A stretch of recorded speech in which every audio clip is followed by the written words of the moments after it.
You are making $85,000 a year. On paper, you are the American dream. You are statistically in the upper tiers of global earners. And yet, somehow, you are completely, utterly broke. You check your bank account, and it's a barren wasteland of pending transactions and subscription fees you forgot to cancel. Meanwhile, your friend, let's call him Dave, who makes $52,000 a year, just booked a 3-week trip to Japan, bought a new lens for his camera, and casually mentioned he has 6 months of expenses sitting in a high-yield savings account. The math isn't mathing. It is driving you absolutely insane. You feel like you're running on a treadmill that's slowly inclining while someone pours molasses on the belt. You're doing everything right, or at least everything you were told was right. But here is the dirty little secret that the financial industry, your parents, and those Dave Ramsey clips on TikTok won't tell you. You are losing because you're trying to play offense and defense at the exact same time. You're clipping coupons for 50 cents off Greek yogurt while simultaneously working 60-hour weeks trying to get a promotion.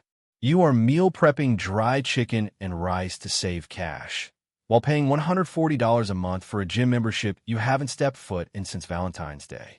You are caught in a pathetic financial limbo where you are too broke to actually relax, but you are too busy grinding to actually fix the spending problem. You are redlining your engine in neutral. My name is Diabolical Invests, and I'm going to walk you through the reality of wealth building without the sugarcoating. I'm going to show you why your current strategy is financial suicide, and I'm going to introduce you to a framework that bodybuilders figured out in the 1970s, but the financial world, in its infinite incompetence, completely missed. It is called bulking and cutting. If you walk into any gym, you will see 2 types of people. You have the guys who are spinning their wheels, looking exactly the same year after year. Then you have the pros. The pros understand seasonality. In fitness, bulking means you eat in a caloric surplus. You're eating everything in sight. You're not worried about having a six-pack. You don't care if your face looks a little puffy. You're focused purely, obsessively on building raw mass and strength. You are building the foundation. Then, once that foundation is built, they switch to cutting. They dial in the diet, they drop the excess fat, and they reveal the muscle that was built underneath. They did not try to do both simultaneously. If you try to lose fat and build massive muscle at the same time, you end up doing neither. You just end up tired, hungry, and small. Your finances work exactly the same way.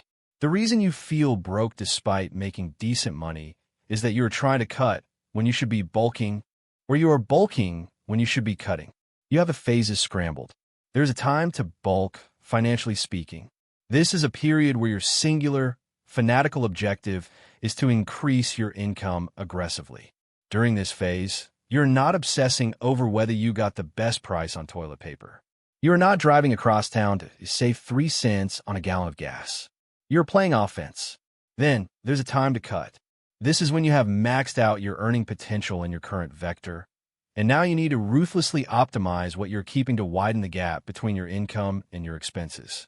You're playing defense, the catastrophic mistake most people make, and this is why the middle class is dying a slow, painful death, is trying to play both games at once. Let's break down what financial bulking actually looks like and why it is terrifying for most people to execute. If you're in your 20s, or maybe your early 30s, you're likely in the bulking phase. Your income is probably somewhere between embarrassingly low and moderately acceptable. This is not the time to be reading blog posts about how to make your own laundry detergent. That is poverty thinking. That is scarcity mindset masquerading as responsibility.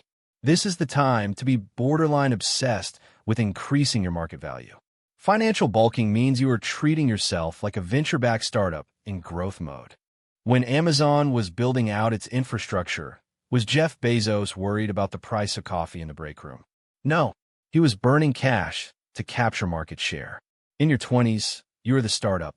You're trying to capture market share in the labor force. This means you are working the side hustle even though you are exhausted. You are taking the course that costs $500, even if you have to put on a credit card, because that skill is the leverage that gets you the $15,000 raise. You are saying yes to the project that is going to make you look good to the VP, even if it means missing happy hour. You are switching jobs every 2 to 3 years because, let's look at the data, that is statistically how you get the biggest pay bumps. Loyalty is a tax on your income. If you stay at a company for 5 years in your 20s without a massive promotion, you're voluntarily lighting money on fire. During this bulking phase, your savings rate might look terrible. And this is where the traditional financial gurus will have a heart attack. You might only be saving 5% of your income, maybe 0%. Why? Because you are reinvesting everything back into the machine. You are buying the nicer work clothes because you are meeting clients and perception is reality. You are paying for the networking dinner where the entree costs $40 because the guy sitting across from you holds the keys to your next career jump. You might even be living closer to the office, paying $400 more a month in rent. A financial cutter would say that's stupid. A financial bulker knows that you just bought yourself 2 hours of time every single day, 10 hours a week, that you're not sitting in traffic. If you use those 10 hours to learn a high-value skill, that expensive apartment is the best investment you ever made. To the outside world, this looks financially irresponsible. It looks like you're keeping up with the Joneses. But here is the math. If you can increase your income from $45,000 to $85,000 over a 5-year period by aggressively investing in yourself, you have added $40,000 of annual earning power. That is permanent. That raise happens every single year for the rest of your career. Let's run the numbers because numbers don't lie. Only feelings do. Let's say you spend an extra $3,000 a year during your bulking phase on things that increase your income. Professional development, better tech, strategic socializing. That feels expensive. But if those investments help you secure a salary that is just $10,000 higher, you are getting a 233% return on investment in the first year alone. Find me a stock that gives you a guaranteed 233% annual return. You can't. And unlike a stock, this compounds. Your next raise is calculated as a percentage of your new, higher base. Your next job offer is benchmarked against that higher number. You have elevated your financial floor for the rest of your life. However, there's a dark side to bulking. And this is where the diabolical invest philosophy has to slap you with a reality check. Most people screw this up because they lack discipline. They use investing in myself as an excuse to just buy garbage. Buying a PlayStation 5 is not investing in yourself. Leasing a BMW to drive to a job where you sit in a cubicle is not positioning. That is just consumerism. Real bulking is uncomfortable. It is strategic.